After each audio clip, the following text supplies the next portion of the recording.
Today, samahan niyo ako as I'm going to celebrate my birthday and yung team celebration namin.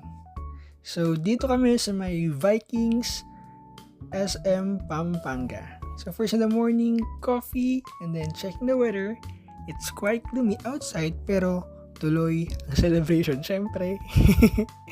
Then, ayan, kunwari naliligo lang ako. Kahit di naman talaga nililigo. Tapos, ayan, nagtututbrush lang din pag-aalis ng bahay. Huy! Preparing my white jeans, saka polo lang. OOTD, yan. Yan na lang yung pili ko, white. Then, blow drying my hair lang. Then, di na ako naglagay ng any products as is na yan para di malagkit kasi mainit sa labas eh. Tapos, lumabas na ako ng unit because I need at least 7 minutes para makalabas doon sa may subdivision para pumunta ako sa entrance. So, yan. Check lang natin yung outfit ko, sapatos, then white pants, tapos yan. Medyo malaki sa akin yung polo na Tom and Jerry. Pero okay lang, suot ko na yan. Tayo magagawa. Then, yan yung latest project namin, Symphony Homes.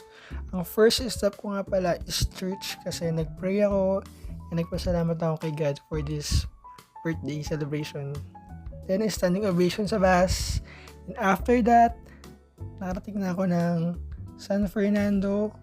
So, tinahak ko na ang overpass from Robinson Star Mills to SM Pampanga.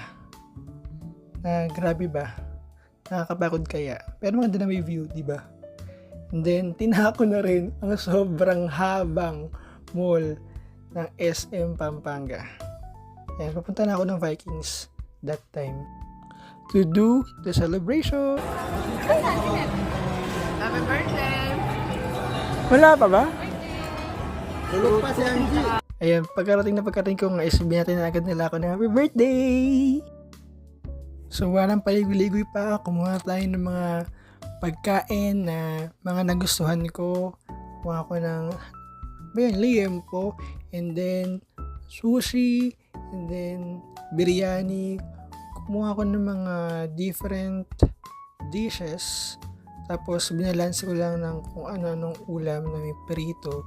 Saka kumuha ng gulay. Kaya kumuha ko ng gulay. Kumuha rin ako ng prutas. Pero kumuha pa ako ng separate na pagkain na gulay lang saka mga prutas. Kumuha ko ng melon, watermelon, mga dahon-dahon. Para naman medyo balance yung kakainin ko sa araw na to. Yan, medyo